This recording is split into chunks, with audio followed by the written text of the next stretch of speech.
Welcome to all my channel bio with T. आज का topic है सेल मीडिएटेड इम्यूनिटी, यानी कि आज हम बात करने जा रहे हैं एक्टिवेशन ऑफ टी लिम्फोसाइट्स। लेकिन उससे पहले हम बताएंगे कि ये जो टी लिम्फोसाइट्स हैं इनका ओरिजिन क्या होता है।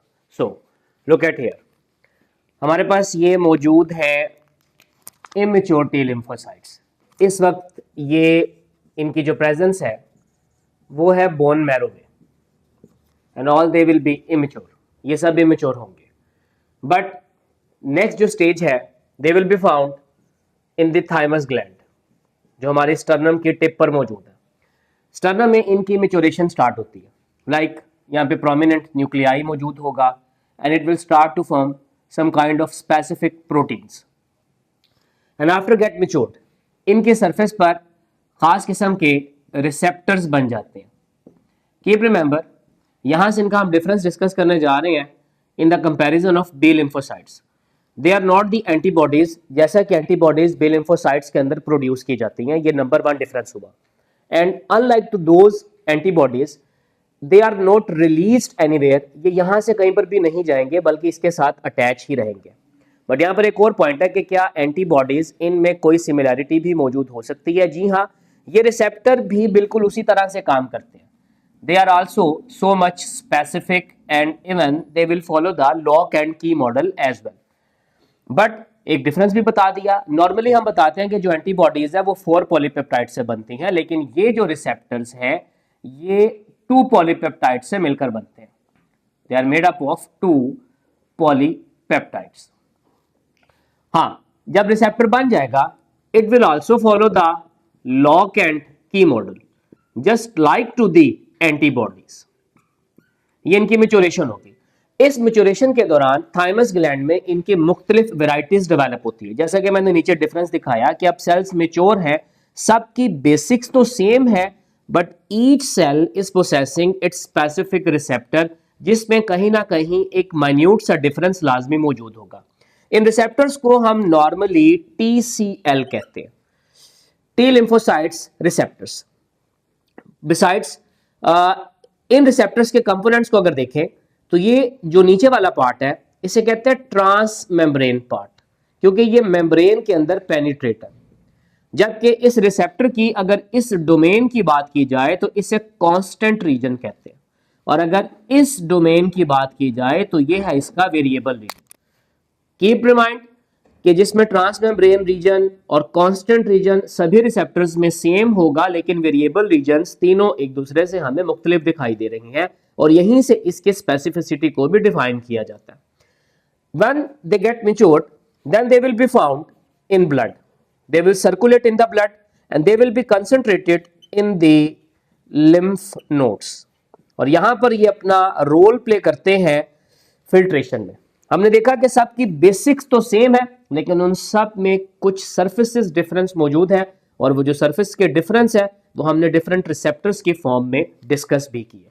नेक्स्ट अब हमको बताते हैं कि ये जब मेच्योर हो जाते हैं और जब ये मौजूद होते हैं लिम्फ नोड्स में या सर्कुलेट करते हैं ब्लड में, तो फिर ये एक्टिवेट कैसे हो जाते हैं और किस तरह से जर्म या माइक्रोब्स को किल करते हैं।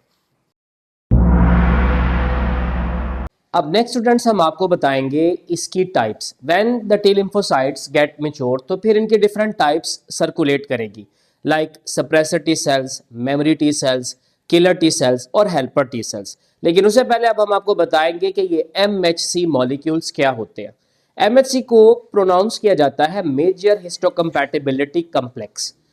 बेसिकली ये खास किस्म की प्रोटीन्स होती हैं सेल्स के सरफेस पर। इन्हें ओवरऑल 2 क्लासेस में डिवाइड किया गया, MHC1 में और MHC2 में। जो MHC2 है ये पर्टिकुलरली एक्टिवेट करता है हेल्पर टी सेल्स को, जबकि जो MHC1 है ये पर्टिकुलरली एक्टिवेट करता है किलर टी सेल को। ये बेसिकली एक ऐसी प्रोटीन होती है सेल की सरफेस पर जो उसके अंदर मौजूद माइक्रोब्स के फ्रेगमेंट्स को अपनी सरफेस पर प्रेजेंट करती है। इस प्रोसेस को एंटीजन प्रेजेंटेशन भी कहा जाता है। एंटीजन प्रेजेंटेशन यानी कि एक प्रोटीन थी MHC2 क्लास से बिलोंग करने वाली, उसने अपनी सरफेस पर उस माइक्रोब के पार्ट को शो किया। देन बॉडी में ब्लड में सर्कुलेट करने वाले टी लिम्फोसाइट्स की जो हेल्पर टी लिम्फोसाइट्स वाली टाइप है, it will be activated through these MHC2 molecule. Normally जो हमारे न्यूक्लिएटेड सेल्स होते हैं उनमें इनकी क्लासेस मौजूद होती हैं, MHC1 की और MHC2 की।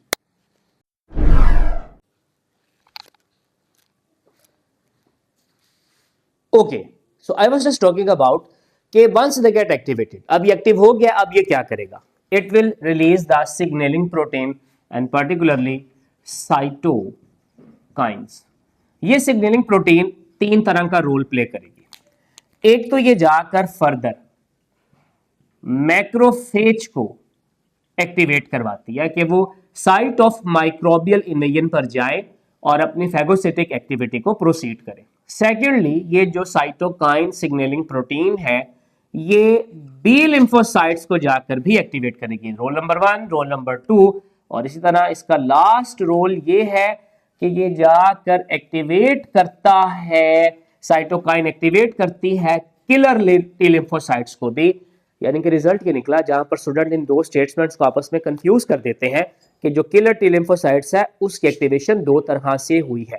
एक, उसकी एक्टिवेशन हेल्पर कर रहा है, हेल्पर ने सिग्नलिंग प्रोटीन रिलीज किया है जिसकी वजह से किलर टी लिम्फोसाइट्स एक्टिवेट हो गया है, और secondly killer T lymphocyte itself MHC1 molecule की हेल्प से भी एक्टिवेट हुआ है। और जब अब किलर, जिसका दूसरा नाम साइटोटॉक्सिक है, इसे साइटोटॉक्सिक किलर टी सेल भी कहते हैं, अब जब ये एक्टिवेट हो गया है तो ये क्या करेगा? ये उस इफेक्टेड सेल के क्लोज प्रॉक्सिमिटी में जाएगा, उसके करीब जाएगा और अपने अंदर से एक्सोसाइटोसिस के थ्रू एक टॉक्सिक केमिकल को रिलीज करेगा in the form of excretory vacuole by the process of exocytosis, और इस टॉक्सिक केमिकल का नाम है हाइड्रोजन पेरोक्साइड। अब ये जो हाइड्रोजन पेरोक्साइड है, definitely it will kill this effected cell, वो सेल को जाकर किल कर देगा। आपने देखा कि इसमें टी लिम्फोसाइट ने डायरेक्टली फाइट की है, इसे डायरेक्ट कॉम्बैट भी कहा जाता है, डायरेक्ट फाइट भी कहा जाता है, इसलिए हम इस इम्यूनिटी को सेल मीडिएटेड इम्यूनिटी का नाम देते हैं। लेकिन यहाँ पर एक क्वेश्चन आ जाता है कि हाइड्रोजन पेरोक्साइड बहुत ज्यादा टॉक्सिक है, तो क्या ये बाकी सेल्स को डैमेज नहीं करेगा? नहीं, it is release in a very closed space, ये बहुत ही करीब जाकर रिलीज किया जाता है कि वो सिर्फ उस इफेक्टेड सेल को ही टारगेट करे। तो ये था हमारा आज का टॉपिक जिसमें हमने कंप्लीट व्यू लिया है टी लिम्फोसाइट्स के ओरिजिन के बारे में, एक्टिवेशन के बारे में, इन पर मौजूद रिसेप्टर्स के बारे में, और हमने बात की कि ये MHC मॉलिक्यूल का क्या रिलेशन है इन टी लिम्फोसाइट्स के साथ। Thank you so much. इस पूरे लेक्चर को देखें और इसे शेयर भी करें। Wish you good luck.